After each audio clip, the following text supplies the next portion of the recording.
Okay, ladies and gentlemen, so what we're going to do today is we're going to take our face, which has already been colored, the background's been eliminated, and all of the different eyes and mouths have been separated into separate layers. We're going to take that and start animating it. So to begin this animation, again, you want to make sure that all of your little pieces of the face have already been separated. We've opened it obviously in Photoshop over here, and we're going to go to the top menu. Okay, in the top menu, when we see the word window, we'll go to window and we'll go down to timeline. When we click on timeline, what should happen is that video timeline is going to open up on the bottom in another little window inside of Photoshop. We can go ahead and kind of increase the size of that window. I think it's probably helpful to have it a little bit bigger than whatever the default size is. And then now from here, the only tool we're going to need to work on this thing is going to be the move tool.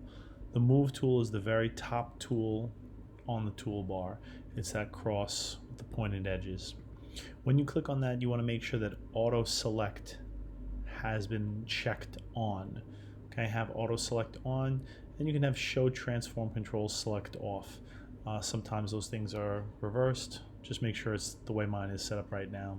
What I'm going to do now is with the auto select, that means I can click directly onto a pair of eyes or a mouth or anything else over here, and you'll notice that as I'm doing that, it's automatically selecting it here on the layers.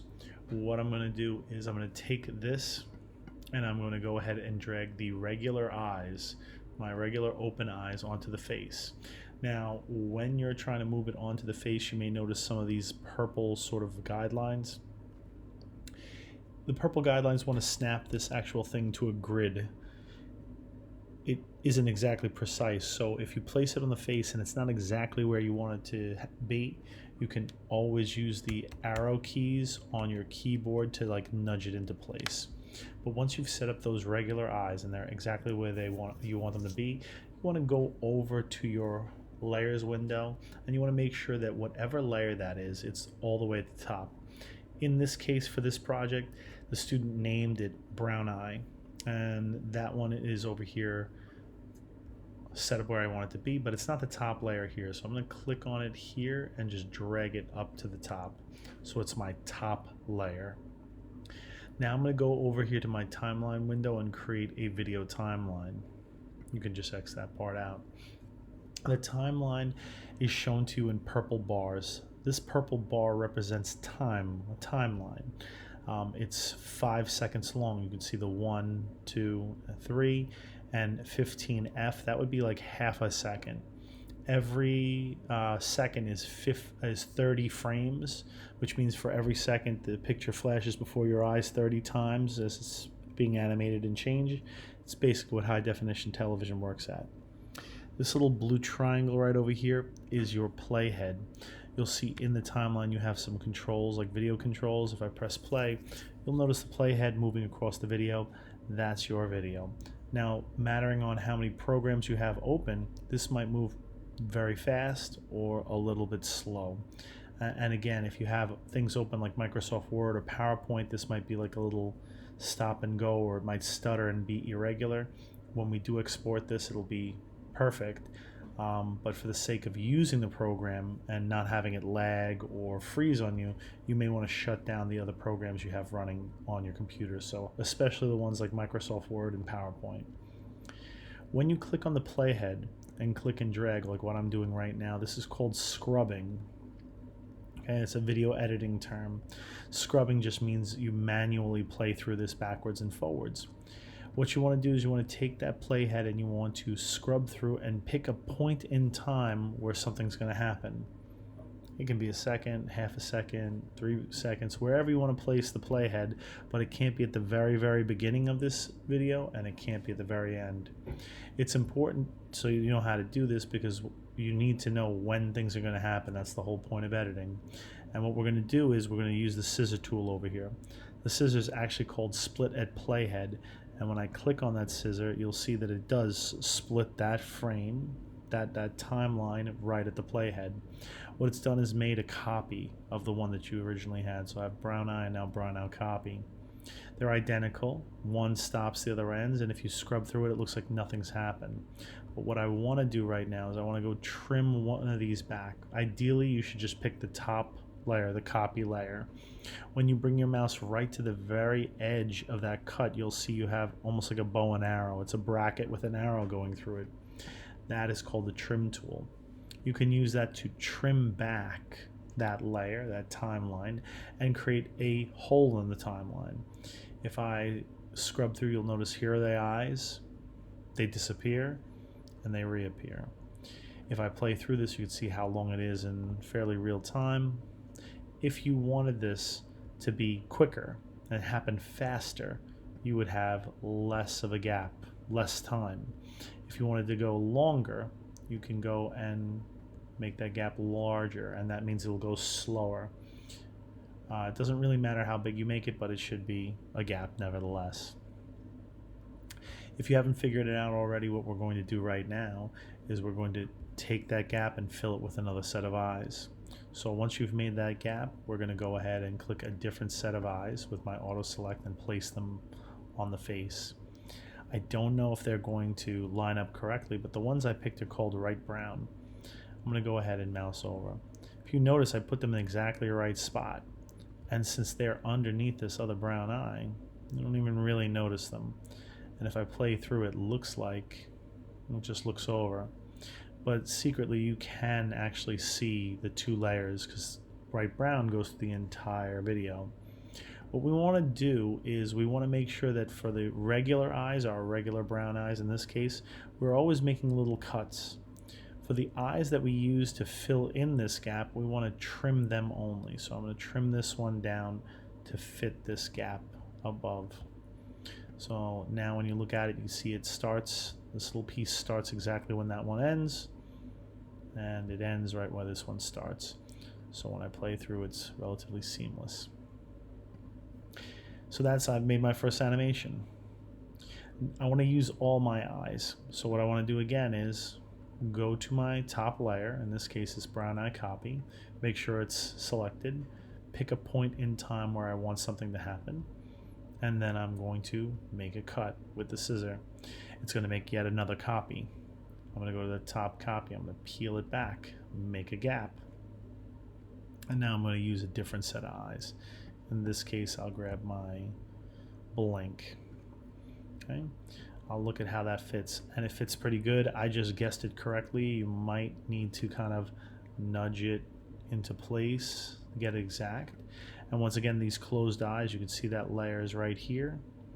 That layer goes the whole way. What I want to do is I want to trim this layer to fit the empty space that I just made. My suggestion is that you go through one set of eyes at a time. You only cut your top layer, and you simply just do one after the other from the early part of the movie towards the later part. And I want you to use each and every eye, so I'm going to do that really quick right now. I'll make another cut, I'll make another gap, I'll grab this set of eyes, I'll put it in place, I'll see how they fit. Maybe they're a little off, so since I move and see both of them, I'll use my arrow key to kind of nudge them up a little bit. I'll see this one is called, I don't know, I gave it a strange name. I'm just going to drag it up a little bit so it fits a little bit better in my timeline. I'm going to go ahead and trim it back. Trim this side so that this thing fits. And now I'll play my movie.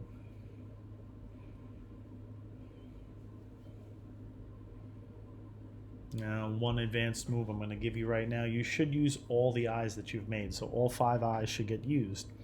That being said, you may want to learn how to reuse a set of eyes. So in this case, I'm going to go to, let's say, the blink. All right, where we're blinking. I'm going to click on that. That one's called closed eyes. You can see it highlighted right over here. I want to reuse that one. So I'm just going to remember where it is. I'm going to go ahead to my top layer, that brown eye copy, make another cut, make another space.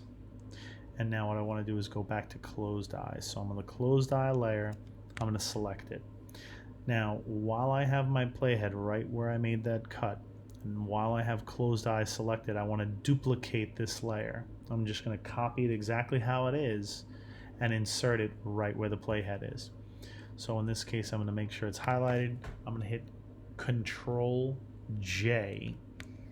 If you notice what happened right away, once I hit Control J, you see closed eyes, and now there's a closed eye copy. The only issue with that closed eye copy is that it, by default, it always comes in at 5 seconds long. But I'm going to go ahead and trim it to fit the space that I created. If you notice right now, it's exactly in the same space as the other one.